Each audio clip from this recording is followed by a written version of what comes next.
La ley del infierno. Mariana Gineme estuvo internada 11 años en uno de los manicomios que la ley provincial prohibió en 1991. Aunque en el proceso fuera declarada inimputable, fue recluida en un neuropsiquiátrico de Fisque-Menuco desde el año 2003 hasta el 2014. Pese a que la sentencia concluyó que no había tenido responsabilidad sobre su comportamiento y no había sido culpable a nivel legal, el proceso judicial no logró, como veremos, establecer por qué murieron los 5 niños. Así la culpabilidad de las muertes resultó inevitable para Mariana. Efecto de la banalidad del bien de la ley rionegrina fue que las víctimas terminaban creyendo que eran culpables de sus padecimientos y de las tragedias causadas por la política de abandono en salud mental. Todos estos sufrimientos fueron provocados por las buenas intenciones de una ley en nuestro tiempo, donde el biopoder ordena hacer vivir o dejar morir. En la Edad Media nació otra institución que pavimentó con buenas intenciones el camino al infierno de quienes no se adaptaban, la Congregación del Santo Oficio, más conocida como la Inquisición. En aquella época la biopolítica era inversa y mandaba hacer morir o dejar vivir. La Iglesia Católica, hasta el siglo XII, trató a la locura con plegarias o con la peregrinación a alguna tumba sagrada. Esto fue hasta el año 1184, en que el Papa Lucio III dictó la bula hacia la abolición de la herejía, ad abodendam. En un primer momento, el decreto se orientó al exterminio de cátaros y valdemenses, considerados herejes por rechazar la liturgia católica, la adoración de imágenes y la jerarquía apostólica romana. Este fue el inicio de la Santa Inquisición y sus víctimas fueron, poco tiempo después, quienes no se sometían a la Iglesia y, en particular, las mujeres. Las mujeres fueron acusadas de tener con los demonios comercio carnal, dos de las obsesiones seculares de la Iglesia, el sexo y el diablo.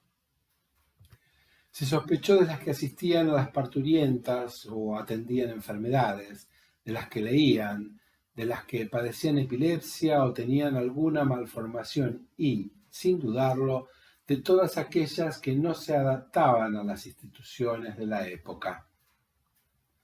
Dos monjes dominicos, Heinrich Kramer y Jacob Sprenger, presentaron en el año 1486 en la Facultad de Teología de Colonia el Malleus Maleficarum. La obra fue escrita en latín y conocida en español como El martillo de las brujas.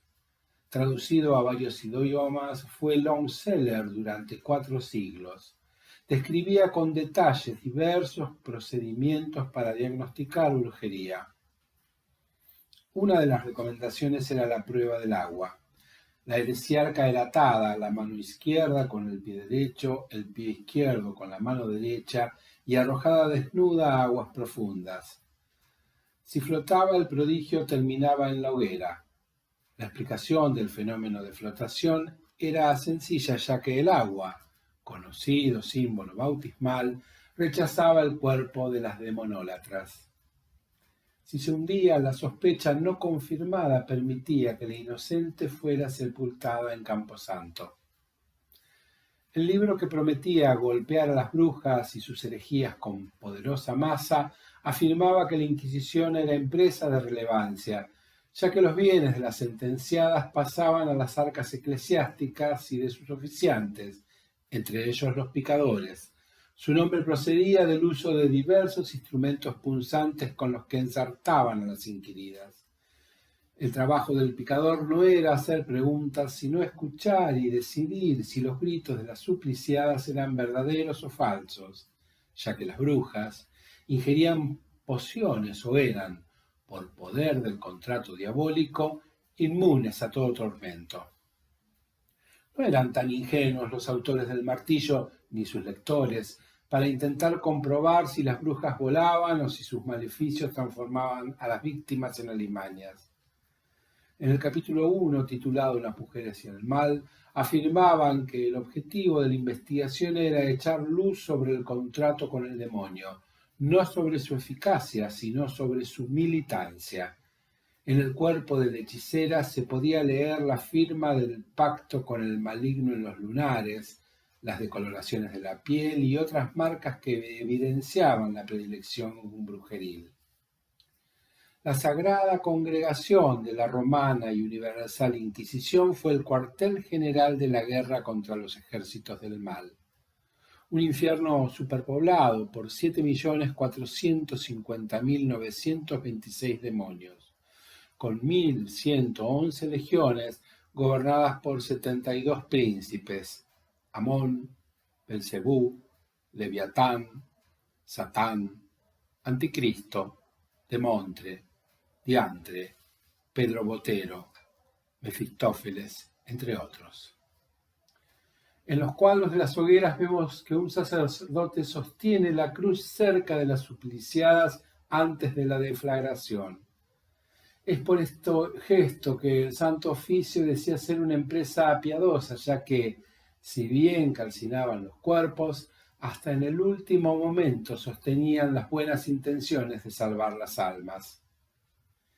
Era frecuente que las torturadas, para terminar con el sufrimiento, aceptaran la imputación, abjuraran de sus pecados, mostraran su arrepentimiento y denunciaran colegas.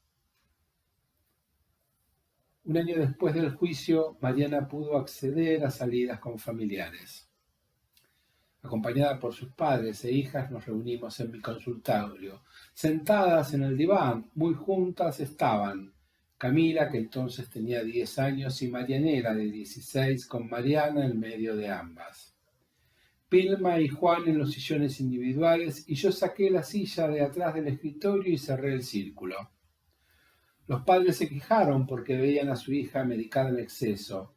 Mariana, que había perdido bastante peso y se veía demacrada, estuvo casi toda la hora en silencio. Aferrada a las manos de sus hijas, paseaba la mirada por las paredes de mi consultorio con parpadeos lentos y moviendo la boca como si tragara a cada tanto. Marianela dijo que podrían visitarlo los domingos y que vendrían desde Río Viejo para salir a pasear. Camila, en un momento, apoyó la cabeza sobre el hombro de su madre. Fue al final del encuentro cuando, mientras hablábamos del buen tiempo para caminar o algo parecido, escuché que la mujer dijo: «Tendría que haber gritado o haber roto algo en el hospital». Una frase rápida que todos escuchamos con claridad. Pilma, avergonzada, se puso de pie y volvió a agradecerme que los hubiera recibido. Comenzó a despedirse.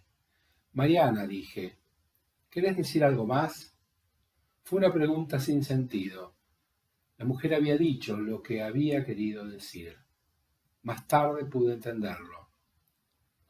Mariana creía que, si hubiera actuado en salud mental del hospital el papel de las locas peligrosas, las que no saben decir ni callar, las que hacen escándalos y rompen con violencia, las que se revuelcan y babean, las enfermas que deben ser atiborradas de psicofármacos y atadas de manos y pies a los barrales de la cama, las locas intratables, las incapaces, las incurables, las desesperadas, las inadaptadas, tal vez la hubieran atendido. Pasaron casi 2 décadas de la tragedia y no dudo en creer que lo sucedido en el hospital de Río Viejo no fue un accidente. Que no atendieran a Mariana aquella mañana fue parte del biopoder que deja morir, como en otras tantas locuras trágicas de nuestra región. Algo tan letal como fue en el medioevo la biopolítica que hacía morir.